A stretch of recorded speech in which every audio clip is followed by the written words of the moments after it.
How to set a budget and stick to it. Nowadays, I know it is not easy keeping your hard earned cash in your wallet, even when you're trying to be responsible, right?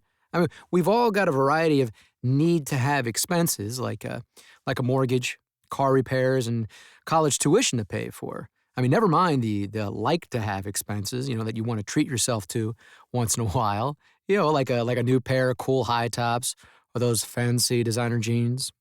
So, I'm sure your question is, how do you keep all those things from chipping away at your bank account?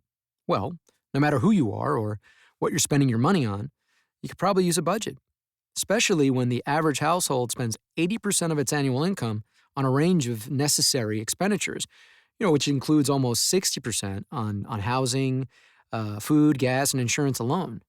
Now, that's a lot to pay for, right? I mean, so then how can you ensure you're being as smart with your money as you can be?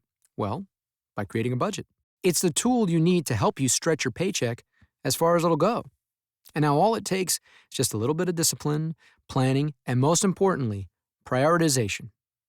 While creating a budget may seem overwhelming at first, I know, believe me, the time you spend putting it together, that's going to certainly be worth it when the process of paying your monthly bills becomes a little less stressful. So where do you start? Well, setting a goal is always a good place to begin. It gives you something to shoot for. And then, of course, making a plan, that's going to set you in motion. So here's how to do that in 6 easy steps. Step 1, know your income. Seems simple enough, right? But knowing how much you can spend each month starts with knowing how much you take home. That means you can't build your budget based on your salary. I mean, it should be based on your net income. So get out some pay stubs and see what you're clearing after taxes, insurance, 401k contributions, and other stuff like that. Step 2, determine your basic expenses. Figure out what your fixed expenses are every month. Now these are the things that don't fluctuate or change dramatically through the year, like rent or mortgage payments, good old car payments and insurance, student loans. This is also a good time to make sure you have some kind of safety net to help pay for these expenses in case of an emergency. Let's say you need a new water heater or your car needs a new transmission. There you go. So if you have a safety net established, great. If not, there happens to be a video on this site called Easy Ways to Save on Everyday Expenses. And that can help you find some extra money to put towards that savings. Step 3, determine expenses that vary each month. These are the things that change based on usage, like your phone and other utilities, as well as your grocery bill. That could change. You could also add up all those flexible expenses like clothes, those jeans, restaurant meals, entertainment costs. These are the costs that you have control over. Step 4, determine what's really important. When it comes to creating a budget that works, you have to take a really hard look at what you feel is truly necessary.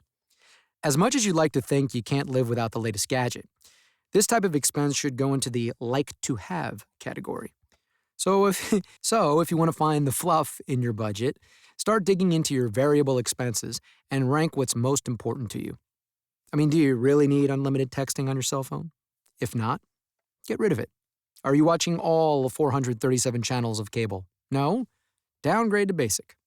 For more simple tips that, can help you save, check out that video I mentioned, Easy Ways to Save on Everyday Expenses. Because if you follow some of the tips there, you could save hundreds of dollars each year.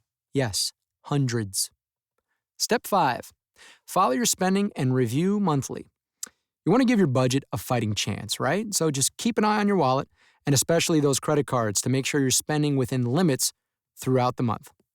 It's easy to forget, right? And even easier for the small things to start adding up. So keep on it. Step 6, keep track. Find a way that works for you to keep track of your expenses. That can mean the old pen and paper, a spreadsheet, or one of those new fancy, fun budgeting apps. A lot of banks have these as part of their online banking. They're easy to find and use, so be sure to look for them. Then you just balance your budget.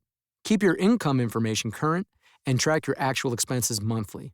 After a few months, you're going to start to see patterns and figure out where you can streamline and make adjustments.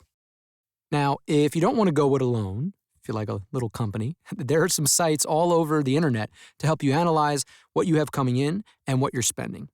And if you're the pen and paper type like myself, or even the computer spreadsheet type, check the links at the end of the video in the What to Do Now section, where you can access a handy budget worksheet. It's great.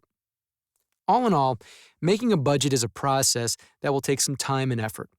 But put these steps into place, and what you'll get in return is well worth it. Trust me. You might relieve some anxiety over your bills and feel better about yourself and where your income is going. Not so bad, right? Put them into everyday practice, and before long, you could have more money for the things you want, like high tops, in addition to the things you need.